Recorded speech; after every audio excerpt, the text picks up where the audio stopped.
शब्द ब्रह्म है।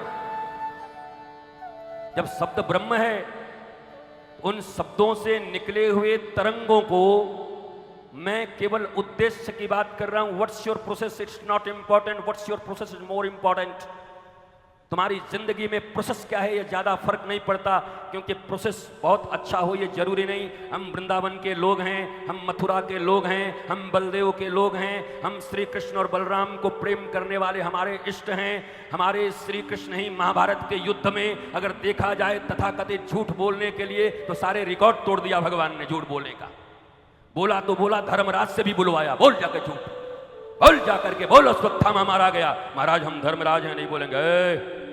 धर्मराज मत बन, रामो विग्रहवान धर्म, मैं धर्म हूं, चलता फिरता धर्म श्री कृष्ण, मैं ही धर्म हूं, मैं जो कहता हूं वही धर्म है। जाओ झूठ बोलो। अश्वत्थामा हतो नरो वा कुंजरो, बोला हम नरो वा कुंजरो जरूर बोलेंगे। बोला बोलो, हम डमरू वाले बुलाए हैं, डमरू बजवा देंगे। श्री कृष्ण ने बुलवा दिया झूठ है। आप हमको ऐसे मार रहे हैं, कर्ण बोल रहा है, आप ऐसे युद्ध के नियम के विरुद्ध हमको मरवा रहे हैं। अच्छा, तू हमको युद्ध का नियम सिखाएगा? यदा यदा ही धर्मस्य ग्लानिर्भवति भारत, मैं आया ही हूं अधर्मियों का विनाश और धर्म की स्थापना करने के लिए।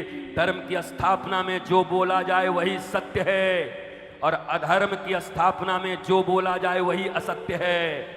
सत्य और असत्य की परिभाषा यही है। ये साधारण सच और झूठ बोलने से कुछ नहीं होगा कि हम सच बोल गए, हम झूठ बोल गए।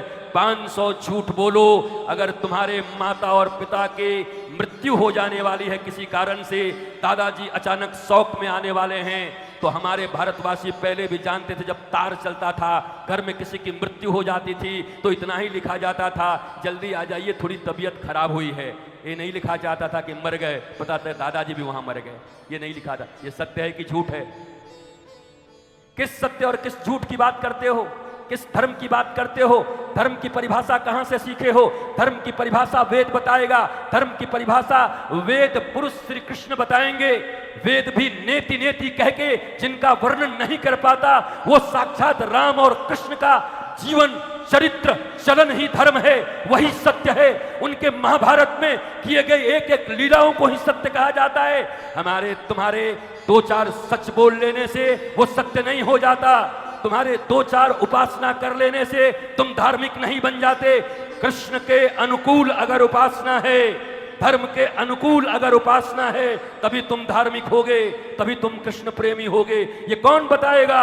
युगानुकूल धर्म के प्रवर्तन के लिए व्यासदेव जो इतने तकलीफ में थे, कष्ट में थे, 17 पुराणों को लिखने के बाद नारद जी का आगमन हुआ। नारद जी ने पूछा, भैया इतने दुख में क्यों हो?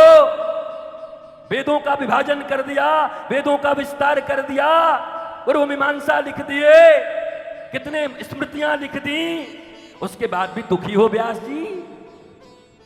आप तो कला अवतार हो, दुखी क्यों हो? बताओ, इतने पुराण लिखने के बाद भी दुखी हैं। बोला हमको आनंद नहीं मिल रहा है। नारद जी इतना लिख दिए फिर भी आनंद नहीं मिल रहा है। क्या कहा नारद जी ने? आपने नियम कानून बहुत लिख दिए, आपने श्री कृष्ण के प्राप्ति के लिए सहज उपाय, श्री कृष्ण से सहज प्रेम हो जाए, श्री कृष्ण की कथा का पवित्र वर्णन और युगानुकूल धर्म का वर्णन नहीं किया। यही आपके कष्ट का कारण है। और इसलिए श्रीमद् भागवत युगानुकूल धर्म का एक प्रतीक है। इस दुनिया में सारे ग्रंथ एक तरफ, सारे शास्त्र एक तरफ, लेकिन श्रीमद् भागवत सिंह की तरह गर्जना कर रहा है कि अगर मैं दुनिया में एक बार सही से बच जाऊं तो दुनिया में सनातन संस्कृति की डंका फिर से बच जाएगी, अगर भागवत का ठीक से प्रचार हो गया तो। ये युगानुकूल है, युग के अनुकूल। ये कोई रूढ़िवादी कथा नहीं है। एक था राजा, एक थी रानी, दोनों मर गए, खत्म कहानी। ये कथा नहीं है। ये आए उठाए और कथा को कह दिया। एक एक कथाओं से सूत्र लेना है। कन्हैया माखन चोरी कर गया और तुम्हारा बेटा कपड़ा दुकान से कपड़ा चोरी करके जेल चला गया। कन्हैया माखन चोरी कर गया, मन चोरी कर गया।